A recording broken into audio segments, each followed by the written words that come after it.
Hi hello everyone, welcome to NishaLakshmiWorld. ಎಲ್ಲರೂ ಹೇಗಿದ್ದೀರಾ? ನೀವಿನ್ನೂ ನಮ್ಮ ಚಾನಲ್ಗೆ ಸಬ್ಸ್ಕ್ರೈಬ್ ಮಾಡ್ಕೊಂಡಿಲ್ಲ ಅಂದ್ರೆ ಈಗಲೇ ನಮ್ಮ ಚಾನಲ್ನ ಒಂದ್ಸಲ ಲೈಕ್, ಶೇರ್ ಮತ್ತೆ ಫ್ರೀಯಾಗಿ ಸಬ್ಸ್ಕ್ರೈಬ್ ಮಾಡಿಕೊಂಡು ಹಾಗೆ ಪಕ್ಕದಲ್ಲೇ ಕಾಣೋ ಆ ಬೆಲ್ ಐಕಾನ್ ಅನ್ನು ಮರಿದೇ ಕ್ಲಿಕ್ ಮಾಡಿ. ಆಗ ನಾವು ಪಬ್ಲಿಷ್ ಮಾಡೋ ಪ್ರತಿಯೊಂದು ಹೊಸ ವಿಡಿಯೋಸ್ ನಿಮ್ಗೆ ನೋಟಿಫೈ ಆಗುತ್ತೆ ಅಂತ ಹೇಳ್ತಾ, ಇವತ್ತಿನ ನಮ್ಮ ಎಪಿಸೋಡ್ ಅಲ್ಲಿ ಸುಲಭವಾಗಿ ರುಚಿಕರವಾದ ಮತ್ತು ಆರೋಗ್ಯಕರವಾದ ಮಡಿಕೆ ಕಾಳು ಪಲ್ಯ ಹೇಗ್ ಮಾಡ್ಕೊಳ್ಳೋದು ಅಂತ ನೋಡ್ಕೊಳ್ಳೋಣ ಬನ್ನಿ. ಸ್ಟವ್ ಮೇಲೆ ನಾನೀಗ ಒಂದು ಕುಕ್ಕರ್ ಇಟ್ಕೊಂಡಿದ್ದೀನಿ. ಕುಕ್ಕರ್ ಈಗ ಬಿಸಿ ಆಗಿದೆ.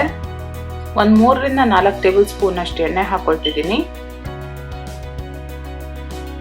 ಎಣ್ಣೆ ಬಿಸಿ ಆದ ನಂತರ ಒಂದು ಅರ್ಧ ಟೀ ಸ್ಪೂನ್ ಅಷ್ಟು ಸಾಸಿವೆ ಹಾಕೊಳ್ಳಿ.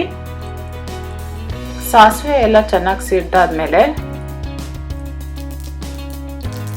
ಒಂದು ಸಣ್ಣದಾಗಿ ಹಚ್ಚಿಟ್ಕೊಂಡಿರೋ ದೊಡ್ಡ ಸೈಜ್ ಈರುಳ್ಳಿನ ಹಾಕೊಂಡು ಕಂದು ಬಣ್ಣ ಬರೋವರೆಗೂ ಬಾಡಿಸ್ಕೊಳ್ಳಿ. ಈರುಳ್ಳಿ ಎಲ್ಲ ಕಂದು ಬಣ್ಣ ಬಂದ್ಮೇಲೆ 1 ಟೀ ಸ್ಪೂನ್ ಅಷ್ಟು ಶುಂಠಿ ಬೆಳ್ಳುಳ್ಳಿ ಪೇಸ್ಟ್ ಹಾಕೊಂಡು ಒಂದ್ 2 ನಿಮಿಷ ಹಸಿ ವಾಸನೆ ಹೋಗೋವರೆಗೂ ಬಾಡಿಸ್ಕೊಳ್ಳಿ. ಶುಂಠಿ ಬೆಳ್ಳುಳ್ಳಿ ಹಸಿ ವಾಸನೆ ಎಲ್ಲ ಹೋದ ನಂತರ ಒಂದು ಸಣ್ಣದಾಗಿ ಹಚ್ಚಿಟ್ಕೊಂಡಿರೋ ದೊಡ್ಡ ಸೈಜ್ ಟೊಮೆಟೊನ ಹಾಕೊಂಡು ಒಂದ್ 2 ರಿಂದ 3 ನಿಮಿಷ ಟೊಮೆಟೊ ಎಲ್ಲ ಚೆನ್ನಾಗಿ ಮೆತ್ತಗಾಗೋವರೆಗೂ ಬಾಡಿಸ್ಕೊಳ್ಳಿ. ಟೊಮೆಟೊ ಎಲ್ಲ ಚೆನ್ನಾಗಿ ಮೆತ್ತಗಾದ್ಮೇಲೆ ರುಚಿಗೆ 2 ಟೀ ಸ್ಪೂನ್ ಅಷ್ಟು ಉಪ್ಪು ಸೇರಿಸ್ಕೊಳ್ತಾ ಇದ್ದೀನಿ. ಆದ್ರೆ ನೀವು ನಿಮ್ ರುಚಿಗೆ ತಕ್ಕಂತೆ ಎಷ್ಟು ಬೇಕೋ ಅಷ್ಟು ಹಾಕೊಳ್ಬಹುದು. ಉಪ್ಪು ಸೇರಿಸ್ಕೊಂಡ್ಮೇಲೆ ಎಲ್ಲ ಒಂದ್ಸಲ ಚೆನ್ನಾಗಿ ಮಿಕ್ಸ್ ಮಾಡ್ಕೊಳ್ಳಿ. ಇದನ್ನೆಲ್ಲ ಚೆನ್ನಾಗಿ ಮಿಕ್ಸ್ ಮಾಡ್ಕೊಂಡ್ಮೇಲೆ ನಾನಿಲ್ಲಿ 1.5 ಟೀ ಸ್ಪೂನ್ ಅಷ್ಟು ಅಚ್ಚ ಖಾರದ ಪುಡಿ ಹಾಕೊಳ್ತಾ ಇದ್ದೀನಿ.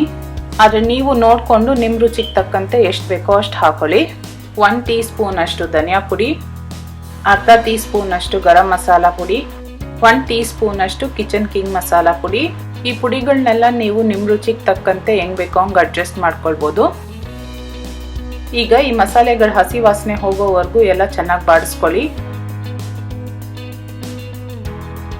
ಮಸಾಲೆಗಳ ಹಸಿ ವಾಸನೆ ಎಲ್ಲ ಹೋದ್ಮೇಲೆ ಒಂದ್ ಅರ್ಧ ಗ್ಲಾಸ್ ಅಷ್ಟು ನೀರ್ ಹಾಕೊಳ್ಳಿ. ಈಗ ಇದನ್ನೆಲ್ಲ ಒಂದ್ಸಲ ಚೆನ್ನಾಗಿ ಮಿಕ್ಸ್ ಮಾಡ್ಕೊಂಡು ನಾನು 1 ಕಪ್ ಅಷ್ಟು ಮಡಿಕೆ ಕಾಳನ್ನ ಒಂದ್ 7 ರಿಂದ 8 ಗಂಟೆಗಳ ಕಾಲ ನೆನ್ಸಿಟ್ಕೊಂಡಿದ್ದೆ. ಈ ಕಾಳನ್ನ ನೆನ್ಸಿಟ್ಕೊಂಡಿರೋ ನೀರನ್ನ ಸಮೇತ ಹಾಕೊಳ್ತೀನಿ. ಈಗ ಎಲ್ಲ ಒಂದ್ಸಲ ಮಿಕ್ಸ್ ಮಾಡ್ಕೊಂಡು ಚೆನ್ನಾಗಿ ಕುದಿಯೋದಕ್ಕೆ ಬಿಡೋಣ.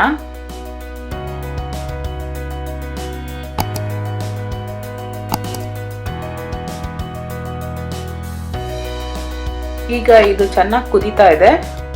ಒಂದ್ಸಲ ಚೆನ್ನಾಗಿ ಮಿಕ್ಸ್ ಮಾಡಿಕೊಂಡು ಉಪ್ಪು ಖಾರ ಎಲ್ಲ ಚೆಕ್ ಮಾಡ್ಕೊಳ್ಳಿ. ಇವೆಲ್ಲ ಸರಿಗಿದೆ ಅನ್ಸಿದ್ರೆ ಕುಕ್ಕರ್ ಮುಚ್ಚಳ ಮುಚ್ಚಿ 3 ವಿಸಿಲ್ ಕೂಗಿಸ್ಕೊಳ್ಳಿ, ಅಥವಾ ಕಾಳೆಲ್ಲ ಪೂರ್ತಿಯಾಗಿ ಬೇಯೋವರೆಗೂ ಕೂಗಿಸ್ಕೊಳ್ಳಿ. ಕುಕ್ಕರ್ ಈಗ ಪೂರ್ತಿಯಾಗಿ ಕೂಲ್ ಆಗಿದೆ. ಕಾಳು ಹೆಂಗ್ ಬೆಂದಿದೆ ಅಂತ ನೋಡ್ಕೊಳ್ಳೋಣ. ಕಾಳೆಲ್ಲ ಎಷ್ಟು ಸಾಫ್ಟ್ ಆಗಿ ಎಷ್ಟು ಚೆನ್ನಾಗಿ ಬೆಂದಿದೆ. ಈಗ ಎಲ್ಲ ಒಂದ್ಸಲ ಚೆನ್ನಾಗಿ ಮಿಕ್ಸ್ ಮಾಡ್ಕೊಳ್ಳಿ. ಈ ಪಲ್ಯ ರುಚಿಕರವಾಗಿರೋದಲ್ಲದೆ ಆರೋಗ್ಯಕ್ಕೂ ಅಷ್ಟೇ ತುಂಬಾನೇ ಒಳ್ಳೇದು. ಇದನ್ನ ತಿನ್ನೋವಾಗ ಮೇಲ್ ಸ್ವಲ್ಪ ಈರುಳ್ಳಿ ಹಾಕೊಂಡು ಚಪಾತಿ ಜೊತೆ ನಂಚ್ಕೊಂಡು ತಿಂತಾ ಇದ್ರೆ ಅದರ ರುಚಿನೇ ಬೇರೆ.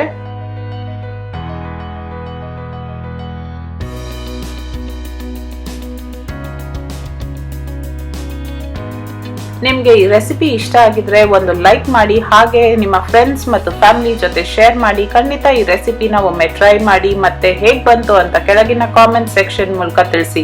ಮತ್ತೊಂದು ಹೊಸ ರೆಸಿಪಿಯೊಂದಿಗೆ ಮುಂದಿನ ಸಂಚಿಕೆಯಲ್ಲಿ ನಾನು ನಿಮ್ಮನ್ನು ಭೇಟಿ ಮಾಡ್ತೀನಿ. ಅಲ್ಲಿವರೆಗೂ stay safe, take care and enjoy. Thank you so much for watching.